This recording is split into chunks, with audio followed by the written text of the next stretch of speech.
თბილისის საქალაქო სასამართლოს მოსამართლე ელენე გოგუაძემ პროევროპული აქციების მონაწილეები თორნიკე თოშხუა და მინდია შერვაშიძე კვლავ პატიმრობაში დატოვა. მათ გამოძიება ქართული ოცნების მხარდამჭერ ყოფილ ფეხბურთელზე ბექა გოცირიძეზე თავდასხმას ედავება. ამ გადაწყვეტილებით სასამართლომ პროკურატურის შუამდგომლობა დააკმაყოფილა. უწყება პროცესზე ამტკიცებდა, რომ ახალი დანაშაულის ჩადენის და მოწმეებზე ზემოქმედების რისკები არსებობს. დაკავებულების ადვოკატი ომარ ფურცელაძე შუამდგომლობას არ დაეთანხმა. ის დაკავებულების მიმართ 5,000 ლარიანი გირაოსა და სხვა შემზღუდავი ღონისძიებების გამოყენება შუამდგომლობდა. საქმე 1 აგვისტოს რუსთაველის გამზირზე პარლამენტის წინ მომხდარ ინციდენტს ეხება. როგორც თვითმხილველები ყვებიან საქართველოს ნაკრების ყოფილი ფეხბურთელი ბექა გოცირიძე, რომელიც აქტივისტების თქმით დემონსტრანტებს პირადი მიმოწერის დროს ემუქრებოდა, რუსთაველზე მივიდა და იქ მყოფებს შეურაცხყოფა მიაყენა, რასაც ფიზიკური დაპირისპირება მოჰყვა. აქციის მონაწილეები ამბობენ, რომ დაპირისპირების დროს ბექა გოცირიძეს ჯიბიდან დანა ამოუვარდა, რომელიც აქტივისტებმა პატრულის თანამშრომლებს გადასცეს. მაშინ პოლიციამ გოცირიძე მხოლოდ ტერიტორიას განარიდა. როგორც ადვოკატი ომარ ფურცელაძე მედიასთან ამბობს, საქმეში არსებული მტკიცებულებებით შეიძლება ითქვას, რომ ბექა გოცირიძე ცივი იარაღით შეიარაღებული თავს ესხმოდა მინდიას, თორნიკეს და აქციაზე მყოფ სხვა ადამიანებს, რასაც ის თვეებით ადრე გეგმავდა. საქმეში დევს დანა,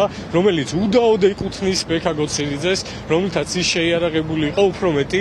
ამ დანაზე ჩატარებულია ექსპერტიზა, რომელიც ადასტურებს, რომ ეს დანა განეკუთვნება ცივი იარაღების კატეგორიას, რაც ნიშნავს იმას, რომ ბექა გოცირიძე ცივი იარაღით შეიარაღებული თავს ესხმოდა მინდიას, თორნიკეს და აქციაზე მყოფ სხვა ადამიანებს, რასაც გეგმავდა იქამდე თვეებით ადრე. დღევანდელ სხდომაზე დაცვის მხარემ შესავალი სიტყვა წარმოთქვა, ასევე დაიკითხა საქმის მთავარი გამომძიებელი და ინფორმაციული პატაკის ავტორი პოლიციელი. გამომძიებელმა სხდომაზე განაცხადა, რომ მოცემულ სისხლის სამართლის საქმეზე გამოძიება საქმეში დაზარალებულად ცნობილი ბექა გოცირიძის განმარტების საფუძველზე დაიწყო. მისივე თქმით, ასევე ჩატარდა საგამოძიებო ექსპერიმენტი, რადგანაც ბექა გოცირიძემ აქციის მონაწილეთა მხრიდან მასზე ძალადობის გარემოებებზე მიუთითა. როგორც ის ამბობს, გოცირიძეს აღწერილობით 2 მამაკაცი ახსოვდა. თორნიკე თოშხუა და მინდია შერვაშიძე 16 აგვისტოს დააკავეს. გამოძიება ამ ეტაპზე ძალადობის მუხლით მიმდინარეობს. დაკავებულ აქტივისტებს 2 წლამდე პატიმრობა ემუქრებათ. ისინი ბრალს არ აღიარებენ და თავს პოლიტიკურ პატიმრებად მიიჩნევენ.